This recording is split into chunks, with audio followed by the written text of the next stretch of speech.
You know, I go to Poland, what is it, 99% white? I don't need any security. The streets are incredibly clean. Crime is almost non-existent. Nobody gets called a racist. There's no talk of white privilege. No identity politics. No endless diversity nagging. You know, I've spoken against white nationalism, but I'm an empiricist. I'm an empiricist. I went to the country. I saw how it was like. We could put something out on social media to have a social gathering, and we actually had the social gathering without bomb threats, without violence, without attacks, without things coming through the window.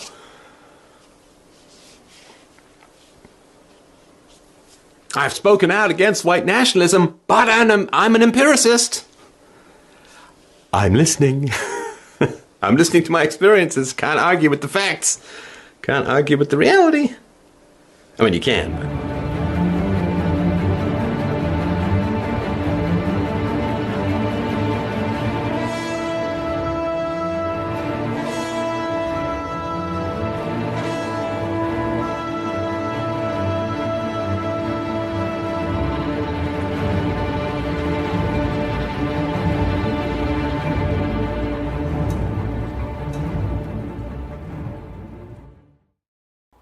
I've seen that Molyneux video doing the rounds, and people are saying, what did Molyneux mean by that?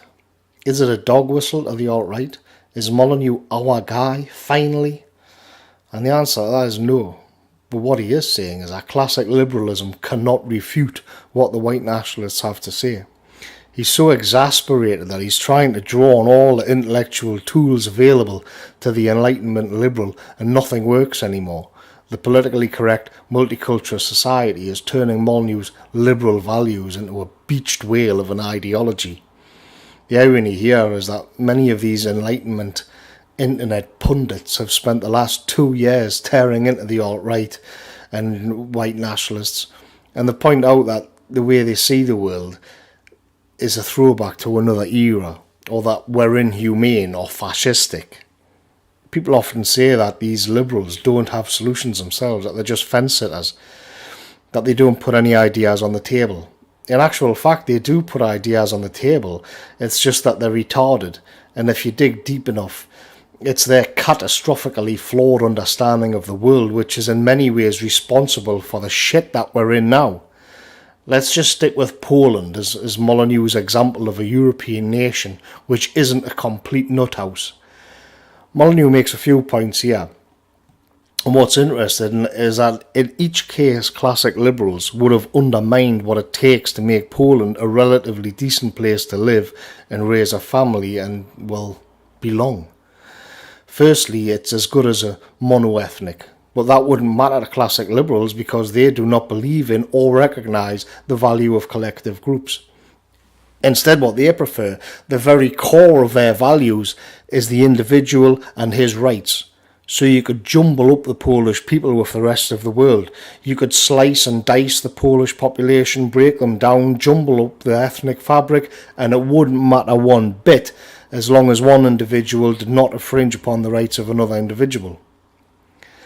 For a European to be able to live in an ethnically homogeneous nation today is a rarity.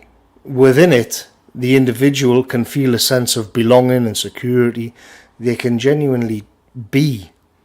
But ethnic bonds and kinship are difficult to prove with empirical data and facts.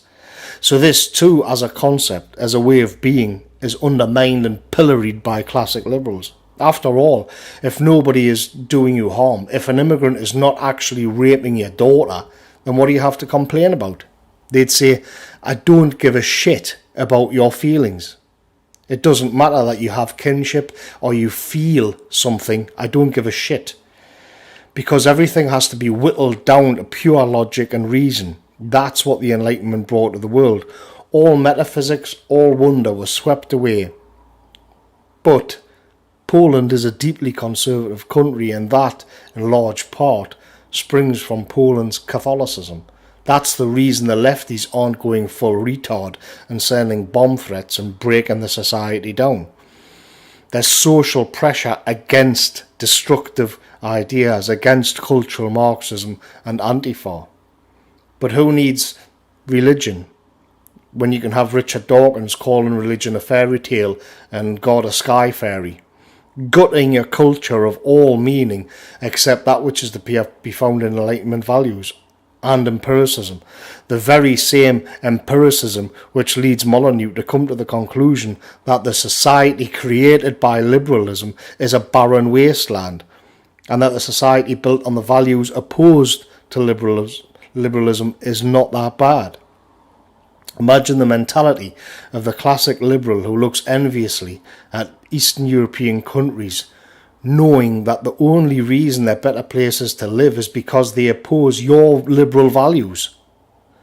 And then on top of that, you have to counter-signal those within the West who are trying to point out the obvious, call them dangerous ideologues, while holding on to the ideals which are flushing your own nation and people down the toilet. And so this is Molyneux's dilemma. The tools of the Enlightenment he uses to understand the world now expose Enlightenment ideals as a sham. Will we now see a stampede of classic liberals towards ethno-nationalism? Not on YouTube we won't, because we're all censored by a collective group we can't name, who aren't really a collective according to Jordan Peterson. They're just smart. That's just what smart people do. They've just got high IQs. But we can't name them either, because then we're Nazis. Honestly, what a pile of horseshit classic liberalism is. See you later, folks.